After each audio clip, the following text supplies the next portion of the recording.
Session کی شروعات میں سب سے پہلے ہم انسانی حقوق کا مطالعہ کریں گے۔ انسان کو پیدائشی طور پر جو حقوق حاصل ہیں انہیں قدرتی حقوق کہا جاتا ہے۔ بحیثیت انسان سماج کا ایک حصہ بن کر رہنے اور زندگی گزارنے کے لیے ہمیں جو ضروری حقوق حاصل ہیں وہ انسانی حقوق کہلاتے ہیں۔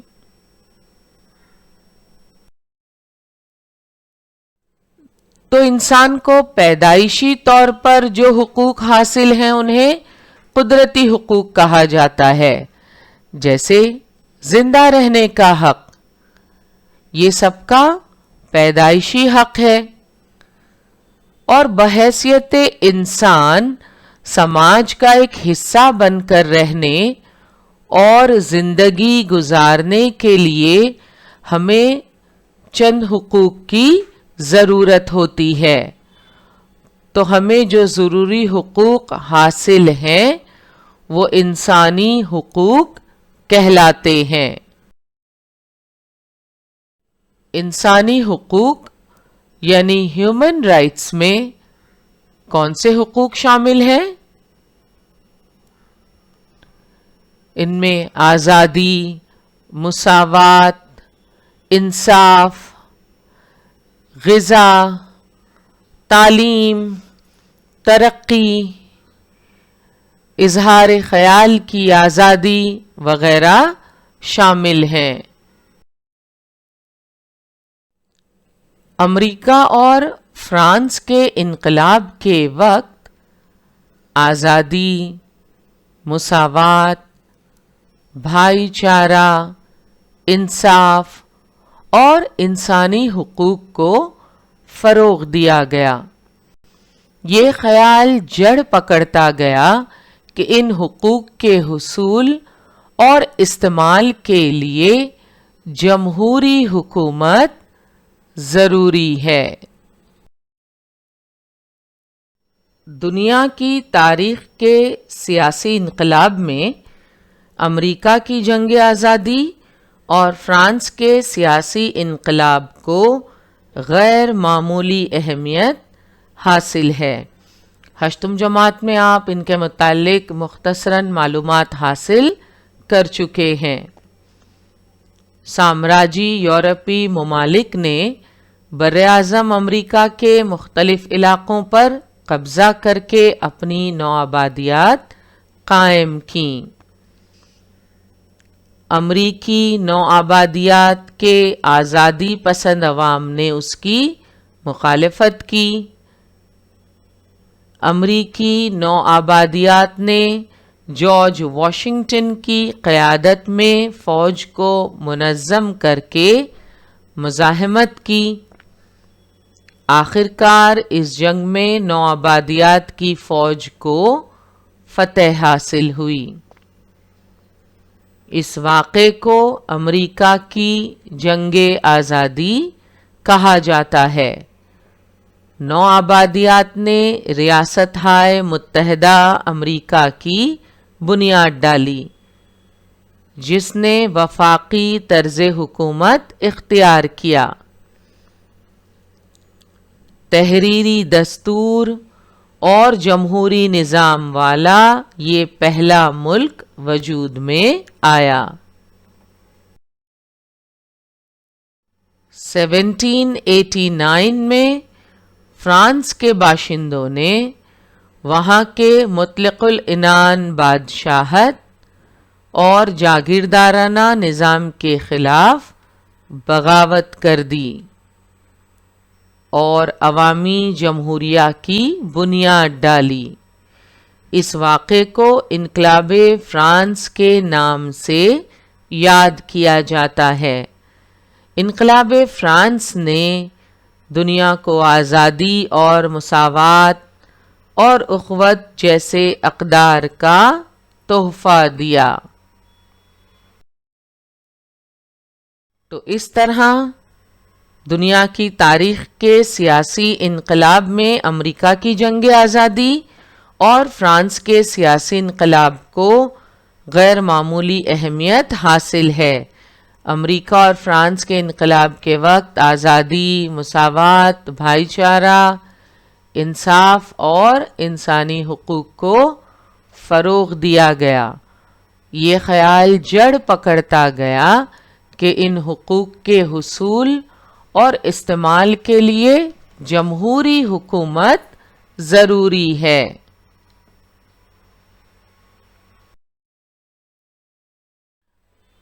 اس کے بعد یورپ کے کئی ممالک نے جمہوری طرز حکومت اور دستور کو قبول کیا، جس کی وجہ سے حکومت کے اختیارات محدود ہو گئے۔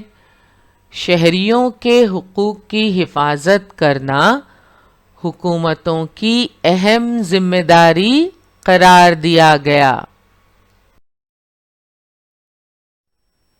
بین الاقوامی معاملات میں انسانی حقوق کے تصور کا آغاز۔ اقوام متحدہ کے قیام کے بعد انسانی حقوق کا منشور مرتب کیا گیا۔ آپ جانتے ہیں اقوام متحدہ کا قیام کب عمل میں آیا؟ 24 اکتوبر سن 1945 کو اقوام متحدہ کا قیام عمل میں آیا، اور اقوام متحدہ کے قیام کے بعد انسانی حقوق کا منشور مرتب کیا گیا۔ 10 دسمبر سن 1948 کو اقوام متحدہ کے اجلاس عام میں اکثریت رائے سے اسے منظوری دی گئی۔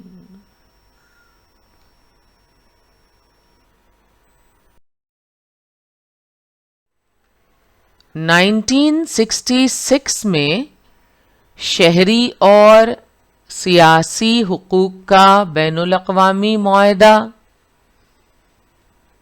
اور معاشی، سماجی اور ثقافتی حقوق کے لیے معاہدہ، ان دو معاہدوں کو اقوام متحدہ کے اجلاس عام میں منظوری دی گئی۔ یہ دونوں معاہدے بین الاقوامی قوانین کا حصہ ہیں اور اس پر عمل کرنا رکن ممالک پر لازمی ہے۔ کیا آپ جانتے ہیں انسانی حقوق کے منشور میں کل 30 دفعات ہیں؟ اس منشور میں شہری آزادی سے متعلق دفعہ کے ساتھ ساتھ روزگار کا حق، یکساں کام، یکساں تنخواہ کا حق جیسے معاشی حقوق بھی شامل ہیں۔ تمام رکن ممالک اپنے شہریوں کو یہ حقوق دیں، اس بات کی امید منشور میں ظاہر کی گئی ہے۔ انسانی حقوق کے منشور کے طرز پر 20 نومبر 1959 کو حقوق برائے اطفال کا منشور بھی پیش کیا گیا۔ تو بچوں کی فلاح و بہبود کے لیے انسانی حقوق کے منشور کے طرز پر 20 نومبر 1959 کو حقوق برائے اطفال یعنی چلڈرنز رائٹس کا منشور بھی پیش کیا گیا۔ انسانی حقوق میں زندہ رہنے کا حق، روٹی، کپڑا، مکان، تعلیم اور حفظان صحت جیسے اہم حقوق شامل ہیں۔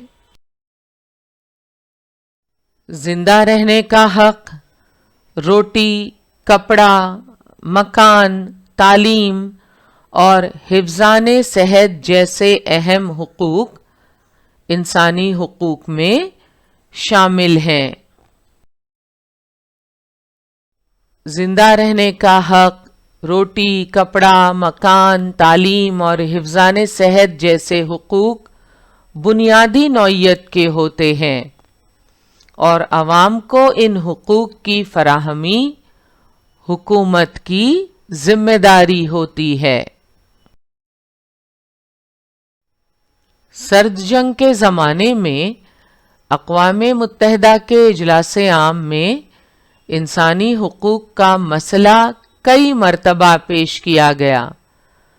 افریقہ میں طبقاتی تقسیم انسانی حقوق کے منافی ہے، اس لیے تفریق کرنے والے ممالک کا بائیکاٹ کرنے کا فیصلہ کیا گیا۔ نوآبادیات کی آزادی، جمہوری حکومت کی طرف جھکاؤ اس کی مثالیں ہیں۔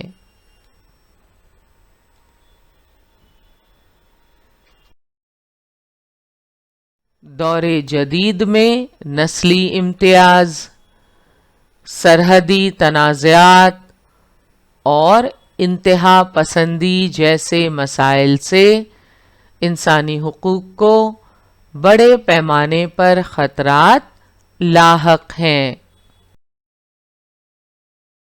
اس کے علاوہ کئی عالمی مسائل مثلاً وبائی امراض، ماحولیات کو درپیش خطرہ، قدرتی آفات وغیرہ کی وجہ سے انسانی حقوق کا مفہوم اور وسیع ہو گیا ہے۔ ماحولیات کا تحفظ اور ہمہ جہت ترقی کا بھی شمار انسانی حقوق میں ہوتا ہے۔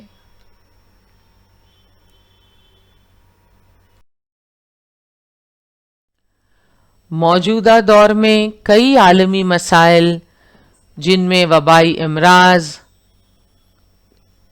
موجودہ حالات میں آپ جانتے ہیں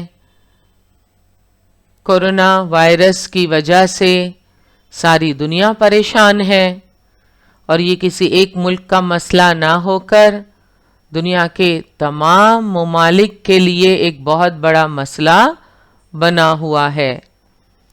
تو مختلف وبائی امراض، ماحولیات کو درپیش خطرہ، قدرتی آفات، ان سب کی وجہ سے انسانی حقوق کا مفہوم اور وسیع ہو گیا ہے۔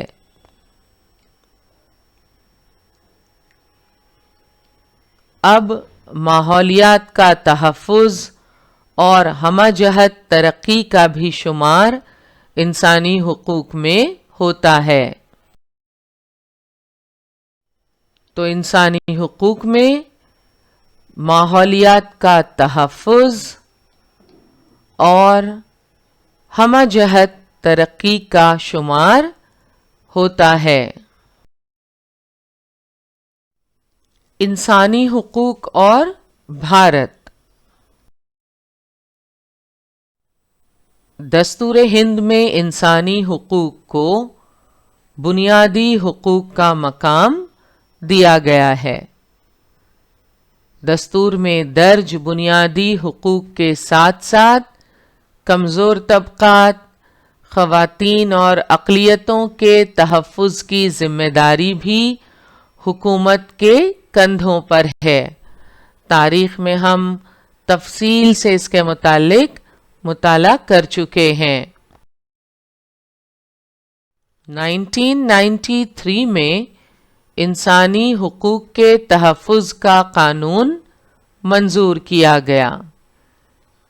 اس قانون کے تحت قومی انسانی حقوق کمیشن اور ریاستی انسانی حقوق کمیشن قائم کیے گئے۔ انسانی حقوق کی پامالی پر اس سے متعلق شکایت درج کرنا اور مناسب کارروائی کرنا حقوق انسانی کمیشن کی ذمہ داری ہے۔ تو دستور ہند میں انسانی حقوق کو بنیادی حقوق کا مقام دیا گیا ہے۔ 1993 میں انسانی حقوق کے تحفظ کا قانون منظور کیا گیا۔ اس قانون کے تحت قومی انسانی حقوق commission, national human rights commission اور ریاستی انسانی حقوق کمیشن قائم کیے گئے۔ بھارت کی مختلف ریاستوں میں ریاستی انسانی حقوق کمیشن قائم ہیں۔ ماحولیات۔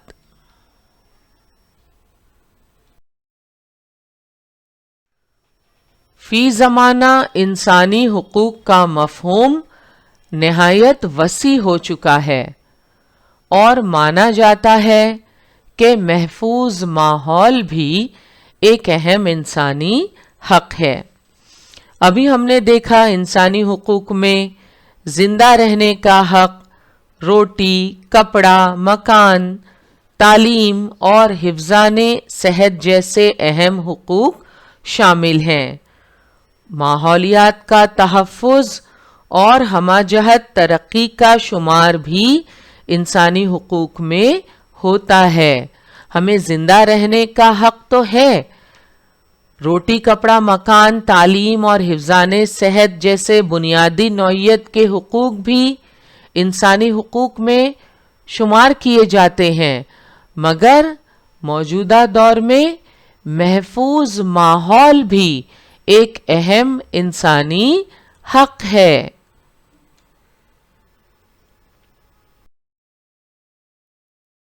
سن 1970 میں بین الاقوامی سطح پر ماحولیات کے تحفظ کی اہمیت و ضرورت کو سنجیدگی سے محسوس کیا گیا۔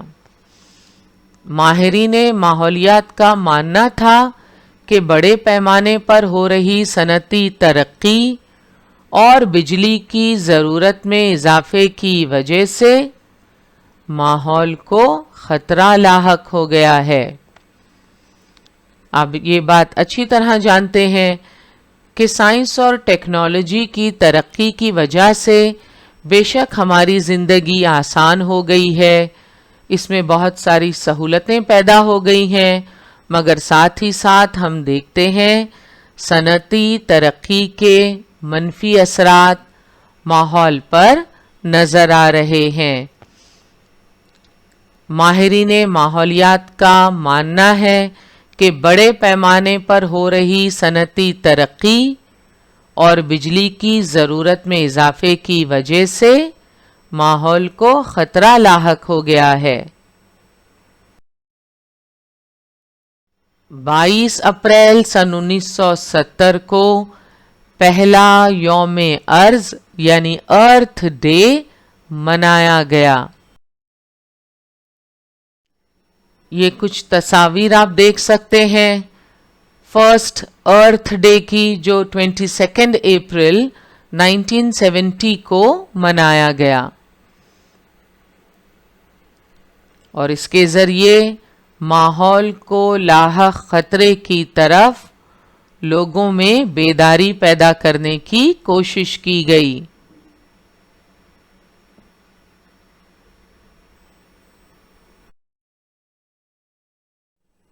ماحول کے تحفظ کا مسئلہ سنگین روپ اختیار کرتا جا رہا ہے۔ انسانی سرگرمیاں ماحول کے لیے خطرہ بنتی جا رہی ہیں۔ ہم جانتے ہیں دن بدن مختلف قسم کی آلودگیاں ماحول میں بڑھتی جا رہی ہیں۔ زراعت میں بڑے پیمانے پر استعمال کی جانے والی کیمیائی کھاد اور کیڑے مار دوائیں، گاڑیوں سے نکلنے والا دھواں، جوہری بھٹیوں سے نکلنے والی آلودگی، تیل اور کیمیائی گیسوں کا اخراج جیسی وجوہات کی بنا پر ماحول غیر محفوظ ہوتا جا رہا ہے اور کئی مسائل پیدا ہو رہے ہیں۔ خاص طور پر صحت سے متعلق کئی مسائل پیدا ہو رہے ہیں۔ اس معلومات کے بعد ماحولیات کے تحفظ کا مسئلہ بھی بین الاقوامی بحث کا موضوع بنتا گیا۔ ماحول میں آلودگی کی کئی وجوہات ہیں۔ زراعت میں بڑے پیمانے پر استعمال کی جانے والی کیمیائی کھاد اور کیڑے مار دوائیں، گاڑیوں سے نکلنے والا دھواں، جوہری بھٹیوں سے نکلنے والی آلودگی، تیل اور کیمیائی گیسوں کا اخراج، ان وجوہات کی بنا پر ماحول غیر محفوظ ہوتا جا رہا ہے اور کئی مسائل پیدا ہو رہے ہیں۔ اس معلومات کے بعد ماحولیات کے تحفظ کا مسئلہ بھی بین الاقوامی بحث کا موضوع بنتا گیا، کیونکہ ماحولیات کا تحفظ یہ کسی ایک ملک کا مسئلہ نہیں بلکہ ساری دنیا کا مسئلہ ہے۔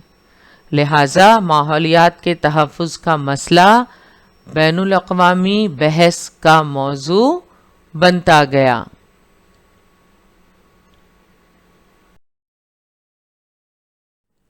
1990 کے بعد عالم کاری کی لہر کی وجہ سے ایک ملک کا دوسرے ملک پر انحصار اور ماحولیاتی مسائل کو حل کرنے میں ایک دوسرے کے باہمی تعاون کی ضرورت محسوس ہونے لگی۔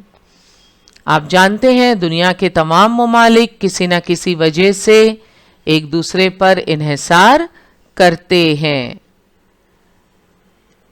عالم کاری کی وجہ سے اب ملکوں کی سرحدوں کو پہلے جیسی اہمیت نہ رہی۔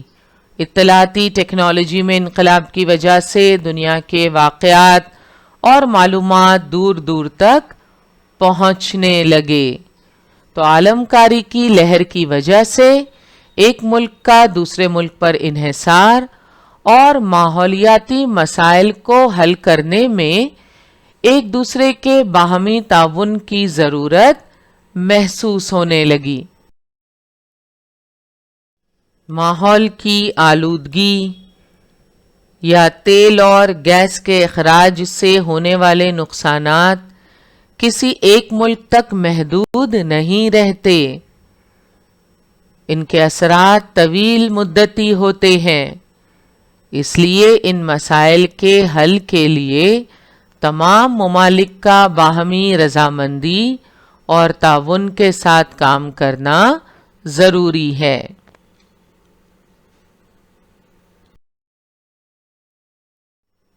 یہ تصویر میں آپ دیکھ سکتے ہیں تیل بردار جہاز کے حادثے کا شکار ہونے کی وجہ سے کس طرح تیل کا رساؤ ہونے لگتا ہے، سمندری آلودگی پیدا ہوتی ہے۔ تو ماحول کی آلودگی یا تیل اور گیس کے اخراج سے ہونے والے نقصانات کسی ایک ملک تک محدود نہیں رہتے، ان کے اثرات طویل مدتی ہوتے ہیں۔ اس لیے ان مسائل کے حل کے لیے تمام ممالک کا باہمی رضامندی اور تعاون کے ساتھ کام کرنا ضروری ہے۔ نباتات اور پرندوں کی مختلف اقسام کا ختم ہونا، مٹی کی زرخیزی کا کم ہونا، پانی کی قلت، درجہ حرارت میں اضافہ، بارش کے تناسب میں کمی بیشی، ندی نالے جھرنے تالاب اور سمندروں کی آلودگی، نئی نئی بیماریوں کا لاحق ہونا، اوزون کی تہہ کا پتلا ہونا وغیرہ ماحول کی تباہی کے ظاہری اثرات ہیں۔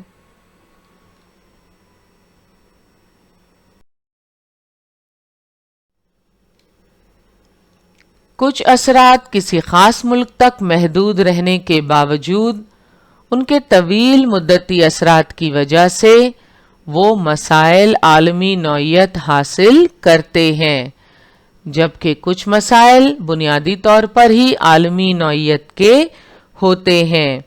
انہیں حل کرنے کے لیے تمام ممالک کا باہمی رضامندی اور تعاون کے ساتھ کام کرنا ضروری ہے۔ اگلے سیشن میں انشاءاللہ ہم ماحولیات سے متعلق اقوام متحدہ کی جانب سے کی گئی کوششوں کا جائزہ لیں گے۔ آج کا ہمارا سیشن یہیں مکمل ہوا۔ انشاءاللہ اگلے سیشن میں ضرور ملیں گے۔ السلام علیکم۔